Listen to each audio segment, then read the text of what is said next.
그럼 그 세빈 씨라는 여성이 누가 주로 업체에서 직접 리스트업해서 소개해주는 경우도 있지만 또 마담을 통해서 소개해주는 경우도 있잖아요. 네, 그렇죠. 저는 그 남한강의 알리라는 남자 마담인가? 그쪽에서 소개를 받아가지고 하여튼 문제도 많았죠. 마담 소개를 받으신 거죠 그 당시에는. 네, 그렇죠. 그 이후로는 계속 이런저런 문제들이 생기고 한국에 들어와 있는 알리가 소개한 여성들 또 가이드를 하고 또 담합이 돼서 새로 들어오는 여성들을 또 이런 식으로 나쁜 길로 가게 하기 때문에 계속 문제가 돼서 현재 업체에서는 이 알리라는 마담과 이제 소개받지 않는다 이렇게 된 걸로 알고 있거든요. 그게 한 9개월에서 1년 정도 된 것으로 알고 있고 이제 그 법적인 무슨 개인적인 송사는 그렇게 한다 하더라도 이 알리에 대해서는 어떤 계획을 가지고 계신가요? 저도 알리를 통해서 결혼한 남편분들도 계시고 그러는데 저같이 좀 피해를 안 보셨으면 좋겠습니다. 왜냐면 저도 지금 6월달에 세빈집 가출하고 한 2주 정도는 힘을 너무 많이 받아가지고 잠도 못 자고 쉴 때 못 출근하고 했는데 좀 같이 좀 동참해가지고 어떻게 좀 문제를 해결했으면 좋겠습니다. 그럼 알리라는 마담 불미스러운 일을 겪으신 남편분들이 합동을 해서 합동 고소를 하신다고 들었거든요. 그래서 그 이 알리라는 마담이랑 아직까지 알리라는 마담이 소개받는 몇 개 업체들 있고 그 업체들을 통해서 피해받으신 분들이 힘을 합쳐서 합동 고소를 한다고 들었거든요. 그래서 혹시 이렇게 합동 고소를 참여하려면 또 따로 연락을 하면 되겠네요. 네, 그렇죠. 같이 합동을 해가지고 피해 보신 분들 같이 해가지고 우리도 이제 허위 사실부터 해가지고 없는 사실을 계속 유포를 시키니까. 그럼 개인적인 송사에 대해서도 그렇고 합동 고소라는 것도 금년간 일주일 안에 이루어지는 것이 계획이죠. 예. 또 이제 여성이 그 기숙사에서 생활하면서 여러 가지 불미스러운 일이 있었던 걸로 알고 있는데요. 그 구체적으로 좀 진술을 해주실 수 있으시죠? 제가 24년도에 세비치 때문에 제가 우즈벡을 6번 정도 우즈벡 갔습니다. 거의 2달 갈 때마다 사고치고 뭐 문제도 많이 있었고 그 기숙사에서도 뭐 휴대폰도 사장님 휴대폰을 또 고장이 나서 빌려줬는데도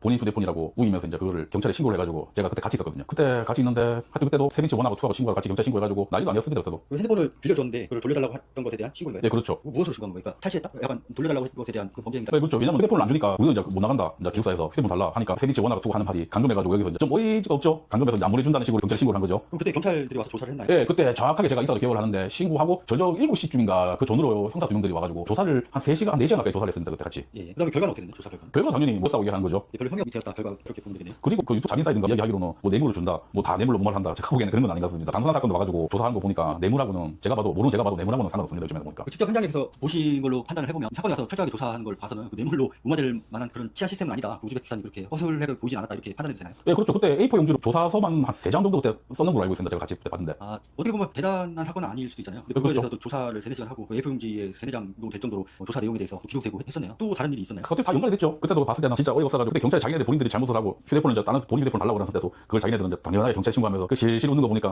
진짜 어이가 없더라고. 다시 한번 여쭤본 것이 그럼에도 불구하고 용서를 해주신 거죠. 여러 가지 있었어요. 그렇죠. 저는 계속 믿었죠. 어떻게 보면 세빈치를 끝까지 믿었고 반신반의하면서 계속 믿고 왜냐면 저는 이제 한국에 오면 좀 변하겠다가 느꼈을 거고. 근데 참 결혼이라는 게 인간관계라는 게 그 애정 관계라는 게 국내 결혼이긴 하지만 참 어려운 것 같아요. 알 수 없고 사람이라는 게 이성 감성의 싸움이라고 또 어떤 결혼 중개업자 사장님은 말씀하시더라고요. 그러니까 이성적으로는 아닌데 감성적인 판단을 하는 경우가 남자분들이 많다. 그래서 물론 미래는 알 수 없고 또 변할 수 있지만 좀 감정적으로는 일종의 배신감도 느끼시긴 하겠네요. 예, 그렇죠. 그리고 핸드폰에 대한 관련된 사건 말고는 또 있었나요? 다 사건이 기숙사 매춘한다부터 해가지고 매춘 뭐 신고 그다음 뭐 또 음주도 붙어가지고. 기숙사에서 매출을 시킨다고 해서 신고를 했다는 말씀이신 거죠? 예.